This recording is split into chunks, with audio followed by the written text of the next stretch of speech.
You've spelunked into the Matt Cave. Hello, everybody, and welcome into another episode of the Matt Cave. Thank you all so much for spelunking on by. This week, March Madness has started, and it started with the Holy War. I don't know if there's a better way to start March Madness than with the Holy War. So I'll go over that game and then what is coming up for the men's basketball teams for the University of Utah and BYU. Then we'll dive into more basketball with the Utah Jazz. Hopefully they've figured it out. And then I'll do some quick hits on Real Salt Lake's poor performance in the last 5 minutes of the game against the fledgling San Diego FC. And then I'll go over Utah Hockey Club being silent at the trade deadline and why I kind of like it and what I think they're going to be doing moving forward. So that is the roadmap for today. Again, thank you for being here. You can find me on YouTube, The Matt Cave Podcast. You can find me on Facebook, The Matt Cave Podcast. And you can also email me if you want. I don't know why you would, but you can. TheMattCavePodcast@gmail.com. That is all me, and you can find me in all those places. And let's dive into things because there's a lot to get into today. First, I just want to make an amendment from last week. I said I thought that the Monster Hunter rank cap was 12. Clearly, I had no idea, but the cap is, I don't even know. The highest I've seen right now is almost 175. That's the highest I've seen, join my game. So that's how wrong I was, and I'll just eat crow there. I was wrong. I was very, very wrong. So there you go. Now let's move on, because I don't like being wrong, but I will admit it when I am. So let's start with BYU versus Utah, the Holy War. The game started out pretty much as I expected because rivalry games are weird. Just ask Alabama and Auburn. Alabama upset number 1 Auburn, or number 2 Auburn, this past week as well. So rivalry games are very weird. And if I'm BYU, and I'm BYU fans, I'm a little worried. Yeah, they're on an incredible winning streak. 8 games to close out the season, and a lot of them against blue blood programs. Arizona, Kansas, Iowa State. Arizona State is traditionally a good basketball school, just not this season. So they did win them all. Against the last, I would say, 3 teams, they started out so incredibly cold and slow, and they looked kind of timid, I guess would be the word, coming out. And being the hunted is a lot different than being the hunter, and BYU has been the hunted against West Virginia, Arizona State, Arizona, Utah. They were the hunted. So one thing I really liked watching this team over this winning streak is not only the maturation, but the maturation on the defensive side of things. Early on in the season, there was no communication. They just kind of expected everybody to know what they were doing. There's more talking now. A lot of the talking does happen from the bench, as you would expect, because these are still college kids. But there's more talking between the players, like switch off, behind you, box out, stuff like that you would expect to hear on a basketball court. Didn't really happen early on in the season with BYU, but it's starting to happen now. And that's, I think, key in this run, is there's maturation on the offensive side of the ball where, especially Egor Demin, he is not as reserved to take shots because he was trying to ingratiate himself to his teammates, which I completely understand, and he would pass open looks. And so he's kind of gotten over that. His assist-to-turnover ratio has only gotten worse. Against Iowa State, BYU committed 29 turnovers and still won. 29 turnovers. It took them double overtime, but they won. Traditionally, unless there was a Jimmer Fredette or a Danny Ainge on the team, BYU loses those games 10 times out of 10. So already the Kevin Young / Mark Pope renaissance that BYU has had the past few years has been incredible. Nothing short of incredible. BYU traditionally has not really been a basketball school. I know my mom, first and foremost, would probably disagree with me on that, but traditionally, not really a basketball school. You got Jimmer Fredette, and then you have to go back to the 70s with Danny Ainge. And then who else do you have? University of Utah has a slew of guys. Andrew Bogut, Michael Doliak, Andre Miller. I'm missing a bunch. Keith Van Horn. So they have guys, and Jersey's retired, whereas BYU has had 2, really good ones, and then teams, I guess you could say. But now there's money, and there's a lot of money. And there's two coaches in a row who are aggressive, and they get the college game. I had no idea Kevin Young knew the college game as well as he did. But Kevin Young's offense is so pro. It's incredible to watch. Now, the comparison I'm going to make here is going to make you scoff a little bit, and it makes me scoff a little bit too. But the offense that Kevin Young runs is similar to what the Utah Jazz ran when they had Donovan Mitchell and Rudy Gobert and then a bunch of snipers out on the wings. That's the kind of system that Kevin Young has. He's got an incredibly athletic center in Kibakita who is just getting better and I think has a future in the NBA as a bench 5. Like, the dude is athletic to a fault. And then he has Fus Traore coming off the bench, who, while he's not tall, he's huge. And so this pick and roll, hard to the basket, kick out, motion when you don't have the ball stuff reminds me a lot of what Quinn Snyder and Alex Jensen, I'll get to him in a minute, ran when they were with the Jazz. And it's a lot of the same stuff that the Suns run with Devin Booker and Kevin Durant and Bradley Beal. It's a lot of the same stuff. So now that the team is fully comfortable with it, the coaching staff is fully comfortable with it, we're seeing the fruits of Kevin Young and his staff's labor. And that is an 8-game winning streak going into the Big 12 tournament. BYU is a top 4 seed in this tournament, which nobody had. Again, BYU doing something they're not expected to do this year just blows. It warms the cockles of the heart of the 14-year-old in me when everything was just wrong with BYU. It was terrible. It was 2004. The University of Utah is crushing everything. BYU can't even win against Utah State. BYU can't get a winning season in basketball. Like, that was me at 14, and I was die hard. So, seeing this is really making that kid happy. And that was really hard to do, just ask my mom. So, let's talk about the game. BYU wins this one ultimately, 85-74, not really surprising anybody. BYU pretty much had the game in hand throughout the entire second half. Utah came out really well early. They were knocking down shots, flying around on defense, and then depth happened. When you get to the second unit, and then you have to dip into the third unit if you have it. BYU has played 11 guys. Traditionally, you run 15 guys on a team, and the last 5 guys are usually walk-ons or legacy recruits. You know, kids that have rich parents sort of thing. BYU runs 11 deep. And with Kenny Catchings being out, they run 10 deep. Traditional team like Duke or in the past North Carolina, when it got to this point in the season, it's usually about 9, sometimes 8 guys in the rotation. So BYU running that deep is very unique and it's very pro. Expecting the last man on the bench basically being available to play and being ready to play. So this game, Richie Saunders did not have a good night, but his team picked him up. That's, again, not what you're used to seeing at BYU. If Jimmer Fredette had an off night, the team lost. Danny Ainge had an off night, the team lost. Like, that's just how it was.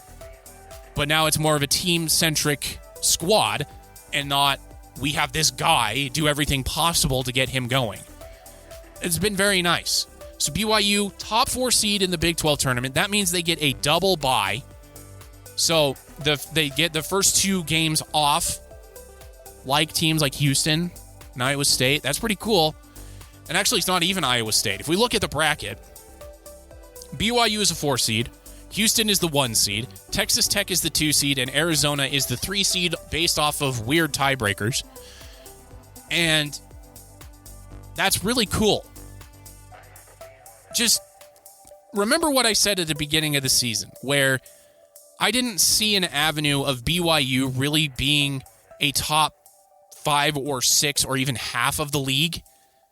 And that sentiment was echoed by pretty much everyone locally and nationally. And now they're number 4. They're going to be in the top 20 in the final regular season basketball poll. Like, this is very impressive. Very impressive. Even with the young guys like Egor Demin coming in, this is still really impressive. So BYU gets that double bye. If they win that first game, they have to play against Houston, who is a top 5 team in the country, has been all season, and blew the doors off of the BYU Cougars, because they're both Cougars, earlier in the year. So it'll be interesting to see how far BYU has come. I do not expect them to win that game. I don't even expect them to be close in it, but it'll be interesting to see the maturation of the team.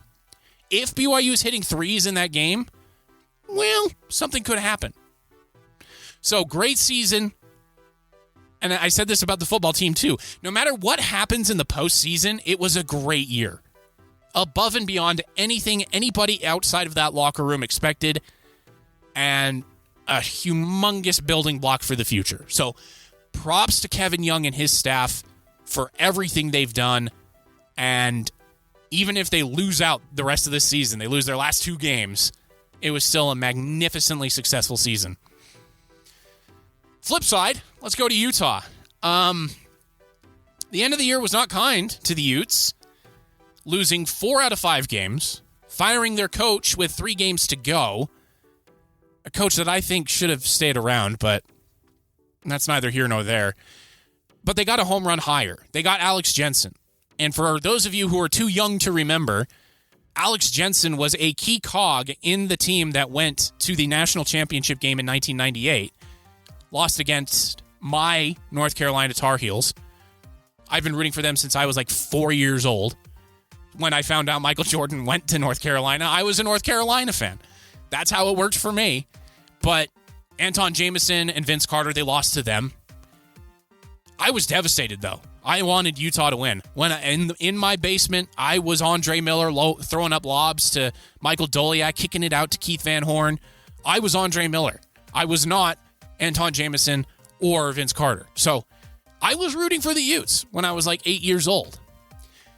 Alex Jensen has been hired by the University of Utah. And for BYU fans, you'll remember he was a finalist to be BYU's head coach until they got Kevin Young. He was also a finalist for the Utah Jazz before the Jazz hired Will Hardy. So this guy has been on the cusp of head coaching for a very long time.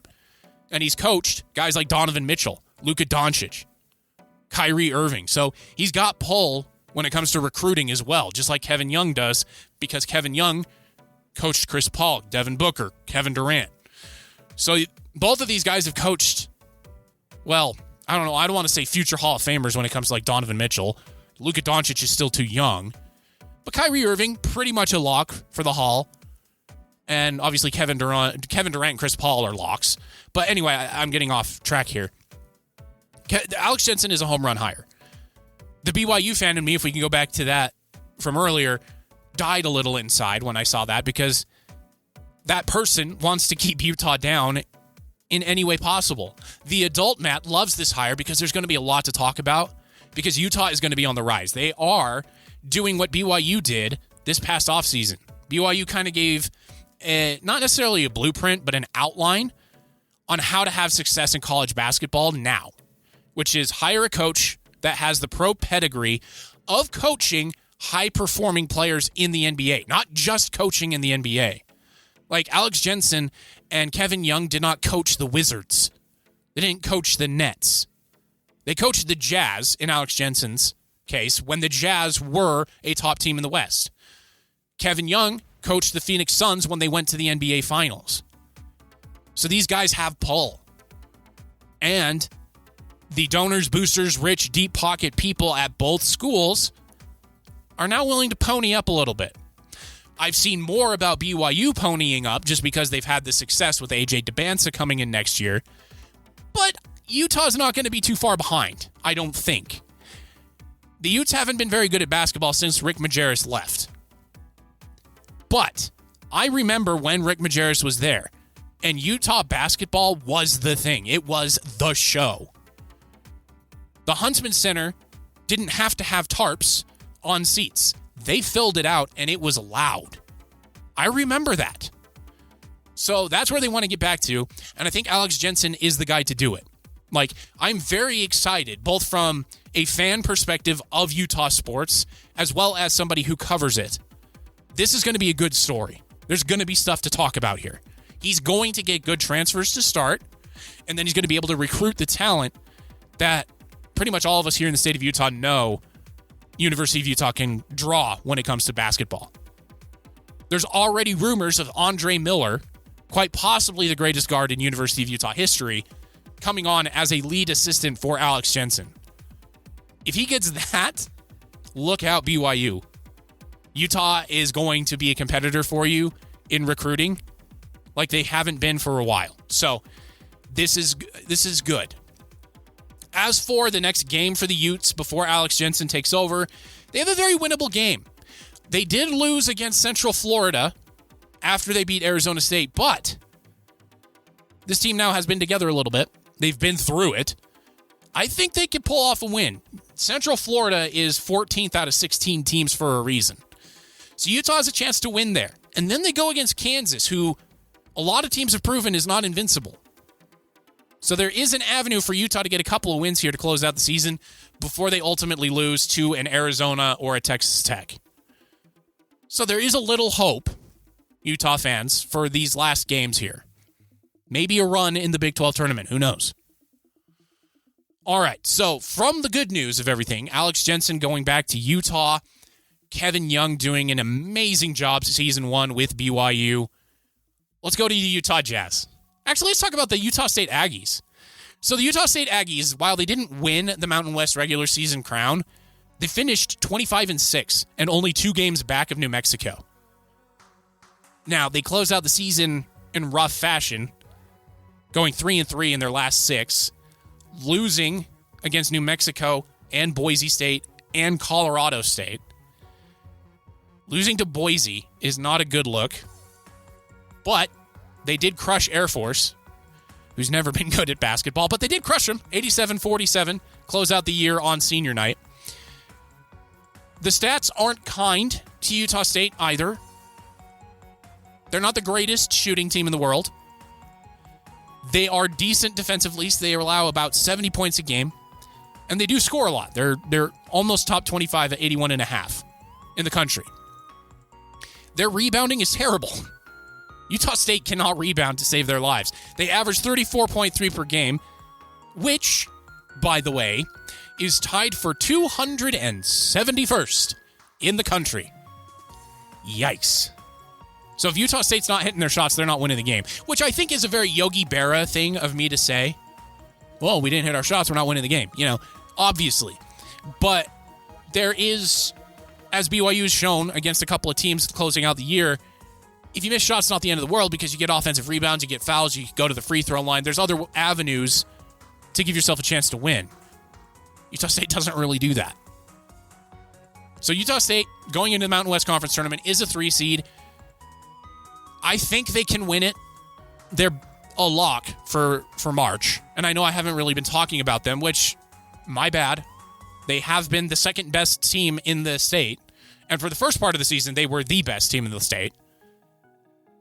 But the BYU story is just too much to eat up. So Utah State might lose their head coach as well. Again, it's just all Utah State seems to do in men's basketball is win. And that's to their benefit and their detriment because they can't keep a coach. But it's a good season for Utah State. I've been ignoring it. I apologize, but it has been a very good year. 25-6, 15-5 in conference. The Mountain West at the top. It's a very top-heavy conference, but at the top, very good teams in New Mexico, Colorado State, San Diego State, and Boise State. Those are good teams. So Utah State finishing third when nobody had any idea how the team was going to do with a new coach. I'd say that's a good year. All right, let's move it on to the Jazz. And I think they figured it out. And I'm so happy. Every time I see a score line now, I'm like, yes, they're doing it. They've done it. So they've lost to the Raptors, who have 20 wins this year. They lost to the Wizards, who, of their 11 wins, 2 of them have come against Utah. They lost against the Pistons in embarrassing fashion, really so bad that Will Hardy had to call out the team. And they lost to the Pelicans, which is key. They've also lost to the Trailblazers. Again, key. The Trailblazers are 28 and 36. They're a lottery team, just not at the top like Utah is. So, they're losing games they're supposed to lose now, which is fantastic. They're also losing games that they could win, which is even better. Going down the stretch here is going to be tough. So, they've got this East Coast trip. They're against Philadelphia without Joel Embiid, who might retire. If I were advising him, I'd say retire. Your knees are done. If you want to walk the rest of your life, you might need to hang up the sneakers. He's got a gold medal. He's got an MVP. The only thing he's missing is a ring. That's not a bad club to be in. Just ask Karl Malone. So they've got Philadelphia, which is a key one because Philadelphia has a bad record this year as well. Then they go to Boston, which close your eyes, Jazz fans. That's going to be ugly. Then they go to Memphis. But the key games down the stretch here, they have a home game against Washington and a home game against Chicago. They also have a road game against the Hornets and then a home game against the Trailblazers. Every other game this year, they should lose. They should. It shouldn't even be close. Like, their ending stretch here is really tough. They've got a couple of games against Boston. They got a game against Cleveland. They've got a couple of games against an Atlanta team that is coached by Quinn Snyder and is trying to get into the play-in. Oklahoma City, Minnesota, Denver. Like, the end of the season is going to be rough, Jazz fans, if you're expecting wins. Do not expect wins. Just, as I've said the past 3 years, look for the little victories. The help on defense, the communication, the passing to an open look instead of taking a contested two. Those are what we need to see as our young players mature. We also need to see Lauri Markkanen and John Collins on the bench. That's where we need to see them. So, suffice it to say, looking at the schedule for the Jazz, I see 2 more wins, maybe. But they better lose to teams like Washington. Against Washington and against Philadelphia, they need to lose. And against Charlotte. That's just how it is. So that's the state of the Jazz. Things are finally starting to go the way that I've wanted them to go all year. I think them having 15 wins is still way too much. I think that they should have around 12, maybe 10. Let's go 10. So that's where we're sitting with the Jazz. Let's move on to Real Salt Lake, kicking off against the new club in MLS, San Diego. And it looked really well for, 90 minutes. Real Salt Lake was up 1-0. And then they got tied 1-1. Fine. We're still good. We're at home. This is a new team. Everything's good. And then extra time happened, and Real Salt Lake forgot how to defend. They gave up 2 goals in extra time to lose 3-1 at home. This is the kind of rough season I was preparing you all for. Get ready for more of this. This is not going to be fun. Ryan Smith and the ownership group of Real Salt Lake need to figure out what they want to do. They need to figure out their identity. Because being the surprise team and then flaming out at the end of the year is not going to keep your fan base very happy. And then selling guys that are like the talisman of your club. I get why they did, though, with Chicho Arango. There was stuff probably going on behind the scenes, allegedly, and he disappeared the second half of the season last year. So I get it. It doesn't look good externally, but internally there were reasons. It's just going to be a rough year. I'll continue to talk about them. Don't worry. They're not going to disappear just because they're bad. I'll still talk about them. But I want to see strides from the young guys. I want to see Diego Luna take over the game a little bit more because he does have the talent to do so, especially in the MLS. But things are not going to be great. Speaking of things not going to be great, let's talk about the Utah Hockey Club. They are now 4 points back after being as close as 2 points back from the wild card. And as we look at their schedule, it's entirely possible that they do miss the playoffs. They've got games against Toronto. That is one of the better teams in the Eastern Conference, although they didn't stop them against the Capitals, who has the best record in the East. But away game against Edmonton, they've got, if we look at this schedule, it's very winnable, especially down the back half. They've got a couple of games against the Nashville team that's not going anywhere. They've got games against Seattle that are not going anywhere. Vancouver is a mess. I can see a route that they can possibly make the playoffs. They just need help. And after inking Karel Vejmelka and a couple of other guys, Vejmelka got a 5-year deal, which I think was well earned. They re-signed Ian Cole and Ollie Mata. Great. Getting depth on the blue line, especially veteran depth, is really hard. Just ask a lot of the teams in the NHL. So, where we're sitting with Utah, especially at the trade deadline, where I was hoping they'd take a home run swing, they didn't. Kind of made me disappointed, but I get it. I get it because this is the first time we've really seen the team healthy and together for an extended period of time. And we don't really know what they're capable of. So before blowing it up or before adding pieces, let's just see what we got. Like this, yes, this is a historic season, first year of hockey in professional NHL hockey in Utah. You really do want to make the playoffs, but you don't want to screw up the future for 1 year, especially a future that's been built so meticulously by this front office that it could ruin everything. I get it. So what they did at the trade deadline is they dumped a bunch of salary. They had a albatross-type contract hanging around their necks from a now retired player named Shea Weber, one of the best defensemen in the NHL for a very long time. They took on his contract for, I think, draft considerations. They've since gotten rid of that. It did cost them a couple of guys in their farm system. Forgive me, NHL and hockey fans. I'm still learning terminology here. Farm system is definitely a baseball name. That's just how I know it. But that's what it cost them. What it does is it opened money up to re-sign Vejmelka and a couple of those other guys, but it also keeps Utah among the top 3 teams with cap space this coming off season. Yeah, they missed out on Mikko Rantanen, but with how Mikko Rantanen was playing with Carolina, I think that's a bigger risk than people in Dallas are willing to admit. We'll have to see how and if he fits in there. Maybe he was just the perfect guy in the perfect situation with Colorado, where he had guys like Nathan McKinnon, Cal Makar, Val Nichushkin, all of these guys, and then he just slotted in as that perfect piece. We'll see. But it's a big risk. I wanted Utah to take that swing. I really did. But it would have cost them way too much. But when we go into the offseason, those names that I mentioned last week are going to be available. They are going to be active, both in the free agent market as well as in the trade market. Utah has a lot of picks. Utah has a lot of cap space.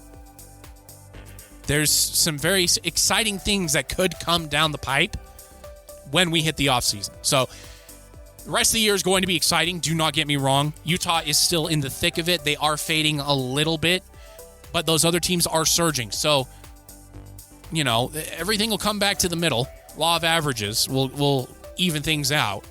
So we'll see what happens down the stretch. Utah has a couple of home game stands and a couple of road game trips to close out the year. They've got a 2-game homestand against Toronto and Anaheim, a 3-game road trip on the West Coast against Seattle, Vancouver, and Edmonton, a 3-game homestand, a 3-game road trip, a 5-game homestand, and a 3-game road trip to close out the year. We've got roughly a month of hockey left. I would love to see the boys get into the playoffs in their first inaugural season. And as every hockey fan knows, once you hit the Stanley Cup playoffs, you throw the records out the door. It's whoever has the hottest goalie. And Karel Vejmelka has proved he can be the hottest goalie at any time. So, keep your eyes peeled. I know I will. And it'll be very exciting. By the way, I will be going to the Utah Hockey Club game on March 22nd against the Lightning. I'm very excited about that. I will be at the game. You'll see me in a Clayton Keller jersey if you see me there. So, I hope to see other Spelunkers there if you can. I know it's a really hard ticket to get, and it's super expensive. That's why I'm only going to 1 game this year, but I'm very excited. And that's the show. Thank you all so much for listening this week. Next week, it will be more basketball and hockey with a little soccer sprinkled in and maybe some video game talk as well. But I will see you all next week when we spelunk back into the Mad Cave.